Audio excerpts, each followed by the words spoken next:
Welcome back, everybody, to Shooting Gallery New England. I'm Joe.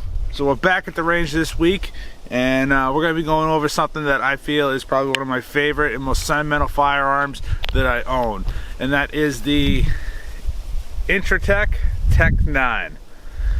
For those who are wondering, no, this is not a machine gun. They did make these in semi-automatic. There's many variants where it'd be the DC9, the KG99. The KG9 is the fully automatic version, but this just says Intratec, Miami, Florida, model Tec 9. This is a closed bolt pistol and 9mm parabellum, and we're gonna check it out today. We're gonna go over some of the history.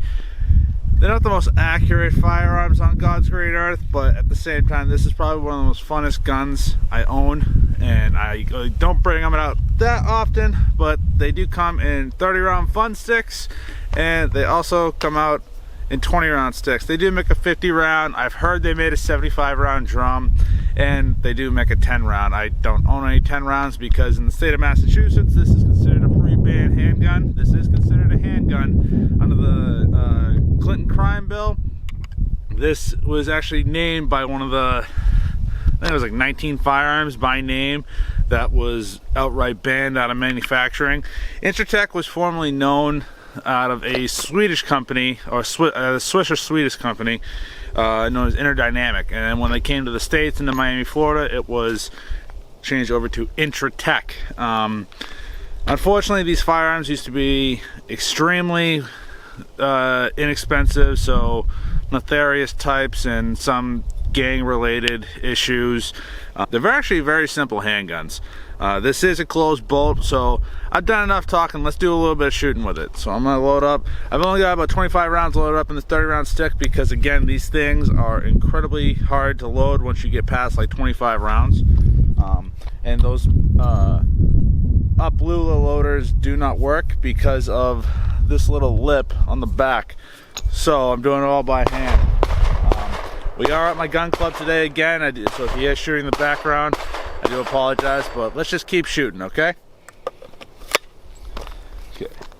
As you can see, this is how it looks loaded. Obviously, you can hold it many different ways. We're gonna go over some features on this gun in a second, but let me just get through some rounds here, okay? And we are hot. Let's go.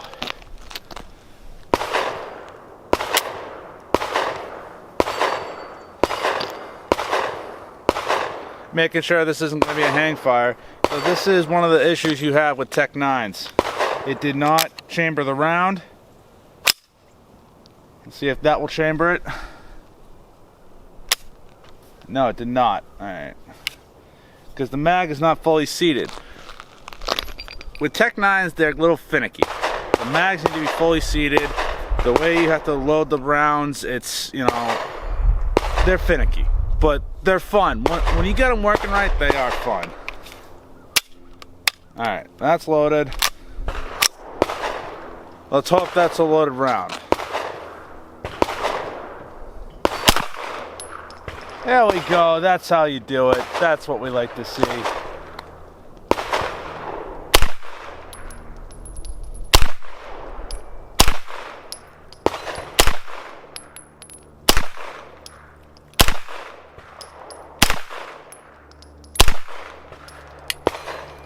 Try this a little bit different.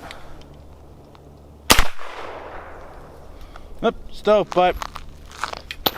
Clear the malfunction. There's a wide round that's dropped. Grab that in a second. So, this is one of the many malfunctions you're going to see with the Tec 9. So, the stovepipe. Again, they're not the most high quality of firearms, but at the same time, if you can get one that works right, it's going to be a fun time to shoot. So let's clear this out, and I'm going to bring you guys down range to let you show how accurate these things really are. Okay. Alright guys, so as you can tell, I have about 10 rounds in this. Let me get down to eye level. I have about 10 rounds in this target. I was about maybe 15 combat distances with that pistol. It's not the most accurate, but fun nonetheless, and that's what matters when you're shooting firearms. You gotta be safe, and you gotta be fun. Not the most accurate, I wouldn't call that a home defense. I am using Winchester White Box, 115 grain, just little target loads. So let's get back up to the shooting position. We'll do a little bit more talking about the Tec 9, okay? Cool. Alright guys, so like I said, the Tec 9, again, 9mm, they consider these things machine pistols. If you Call of Duty fans or Grand Theft Auto fans, this is a very iconic firearm that you're going to see in those types of films and video games and stuff like that. I do have a chamber flag just to be safe, you know, follow my range rules and stuff like that. So as you can tell from the target, these aren't the most accurate. These MSRP for a little over a couple $100 back in the 90s. These things were like one of the 90s, late 80s, early 90s guns that everybody had. You saw them at gun shows and stuff like that. So in 1994, when the Clinton assault weapons ban happened, you could not have what the Democrats or left or Brady campaign, whatever you want to call them, could not have a barrel shroud. That's where you see all these drilled holes in. It's just aesthetics. What the Clinton assault weapons ban really did was go after aesthetics. So you could not have high capacity magazines like this 30 round, like this 20 rounder that I got right here. These magazines were not allowed to be sold or manufactured for 10 years between 1994 and 2004 when the ban essentially sunsetted. Now, another feature they didn't have, I do have a chamber flag in here, so I'm just going to demonstrate it. One of the features that they didn't allow, which makes this gun hard to manufacture at the same time make it compliant with laws. They did not want a magazine. Now again, the chamber is not loaded, the chamber flag is in here. They did not want a magazine in front of the trigger guard, which essentially that is how this firearm fires and functions. So this was going to be extremely hard to manufacture. Intratec tried and tried to follow the law and make it so that these firearms were able to be manufactured. Many different variations, went from open bolt to closed bolt. They made a 22 version. I know they made a plethora of 9mm. They had the AB10, which was a lot different. If I can figure out a way, I will insert a picture of what an AB10 looks like. It's essentially a Tec 9 without the barrel shroud and just like the tube and the barrel. This is just made out of like sheet metal, plastic, and that's about it. The trigger, I'm gonna have to demonstrate this for you guys. It is not the best, but at the same time, I was gifted this firearm by my father-in-law. I was going through a rough time in my life financially. I sold every gun I had because that's what I had to do to pay bills. People got to do stuff. I had nothing to defend myself against me and my now wife. He doesn't really shoot that much anymore. He had this as a cop. One of his fellow officers, he was a sergeant. One of his fellow officers gifted this to him because he's like, I don't go shoot it. Do you want it? And somehow this got gifted to me. It's one of the one things I'll never let him forget, and this is probably one of the my prized possessions. I don't shoot it that much, just because, you know, in Massachusetts it's hard to find stuff. It's hard to find collectible Clinton banned era guns, what we call pre-banned in the state of Massachusetts. So I took it, polished it up, and I started shooting it. I just fell in love with it. It does have a threaded barrel, 1/2x28. I do not have a suppressor. So in the state of Massachusetts, suppressor is one of the 7 states, I believe, that do not allow suppressor ownership. I can get a barrel extension to look obnoxious. It's really aesthetics. That's what the accessories for this gun is. Let me put the chamber flag back in here in case RSO comes by. And we're good. So, like I said before, there's nothing in the chamber. I'm going to demonstrate the trigger. You get a little bit of take up, hear that click, a wall, oh my god, and finally, here's the wall. Well, it's not going to work because there's something in the chamber. So, I'm going to demonstrate this one more time. Still take up, and there you go. A little bit of a wall.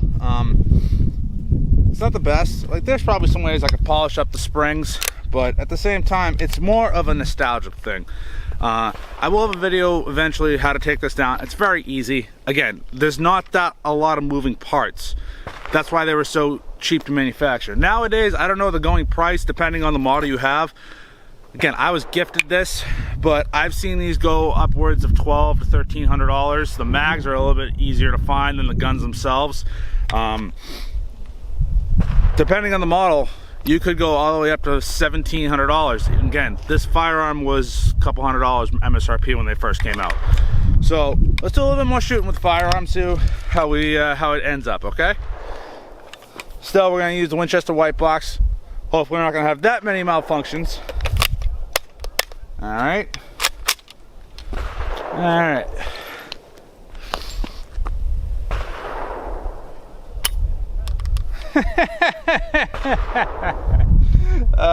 Good God. Oh, that's a live round. Okay. Let's see how this works.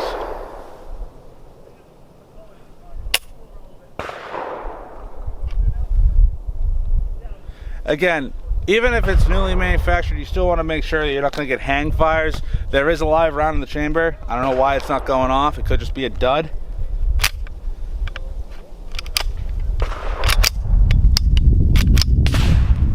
Okay, so let's check that out. Now, it was a light primer strike.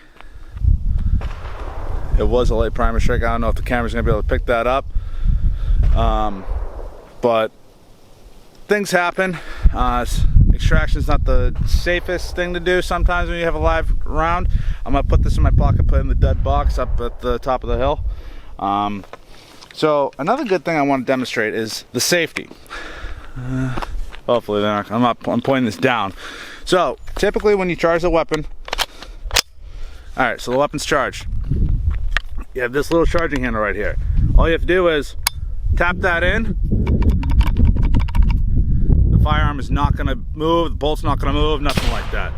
So now we're going to take it off safety and then we're going to retry this again. Again, these firearms are not the most reliable, but they're just fun. I can't stress this enough. These firearms are just fun.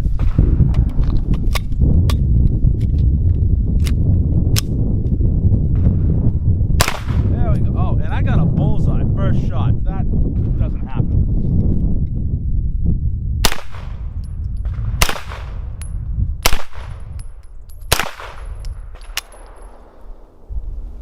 Misfire. Okay.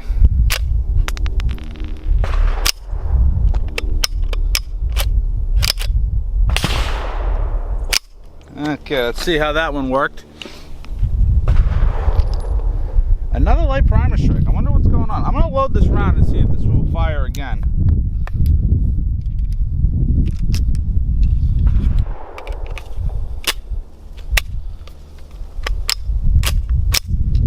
Let's see if this works. Yeah.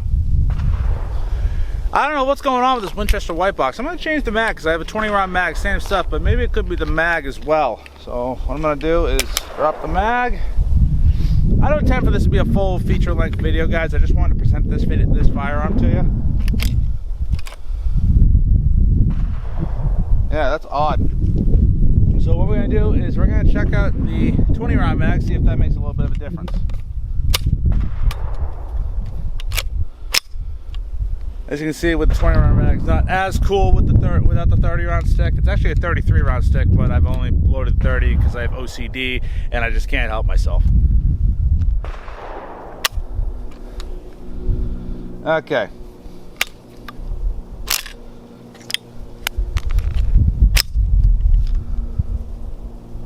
There we go. Malfunction. Yeah, guys. So, to be quite honest, a lot of light primer strikes on this. So, parts are readily available. I'm gonna get a close-up of this if I can. If you guys can see it right there, that is jammed up in there. Another live round popped out. So I'm gonna have to close this video out. It's only a couple shots I've taken with this, but again, I just wanted to have a small presentation of this video.